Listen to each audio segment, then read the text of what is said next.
అవమానించరు. Congress party Sonia Gandhi తల్లిని చంపి బిడ్డను బతికించరు.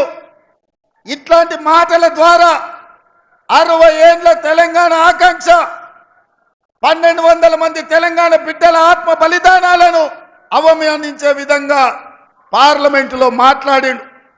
నేను ఇవాళ అడుగుతున్న బండి సంజయ్ని, గతంలో నువ్వే ఎంపీగా ఉన్నావు కదా, నరేంద్ర మోడీ గారి మాటలు మాట్లాడినప్పుడు నువ్వు పార్లమెంటులోనే ఉన్నావు కదా, తెలంగాణ తల్లిని అవమానిస్తుంటే తెలంగాణ రాష్ట్ర ఏర్పాటు ప్రక్రియను తప్పుపడుతుంటే ఎందుకు మౌనంగా ఉన్నావు బండి సంజయ్? తెలంగాణను అవమానించినందుకు ఇవాళ నీకు కరీంనగర్లో ఓట్లు వేయాలనా? ఇవాళ ఈ తెలంగాణ రాష్ట్రానికి నరేంద్ర మోడీ ప్రధానమంత్రిగా 10 ఏళ్ళు, పార్లమెంటు సభ్యుడిగా 5 ఏళ్ళు నువ్వేం తీసుకొచ్చినావో ఈ ప్రజలకు సమాధానం చెప్పు. ఆనాడు అయ్యో పాపం పేదోళ్ళ బిడ్డ గుండో అరగుండో ఏదో ఒక గుండు గెలవని కదా అని ఈ తెలంగాణ ప్రజలు నీకు ఓటేసిరు. మరి 5 ఏళ్లల్లా నిజామాబాద్లో గుండు కానీ కరీంనగర్లో ఉన్న అరగుండు కానీ ఇవాళ తెలంగాణ రాష్ట్రానికి ఇచ్చింది లేదు, తెలంగాణ రాష్ట్రానికి తెచ్చింది లేదు.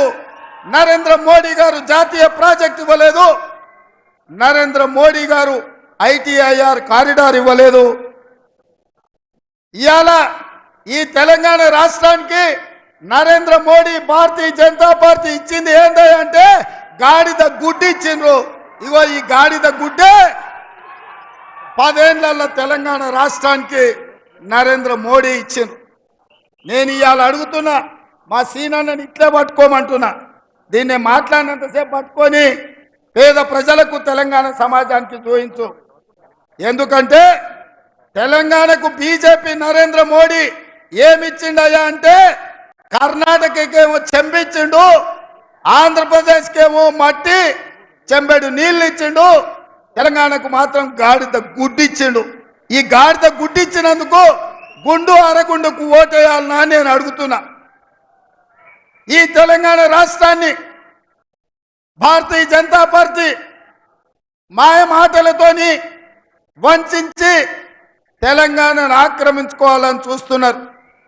మొన్న అయోధ్యలో జరిగిన రాముడు కళ్యాణం జరగకంటే ముందే 15 రోజుల ముందు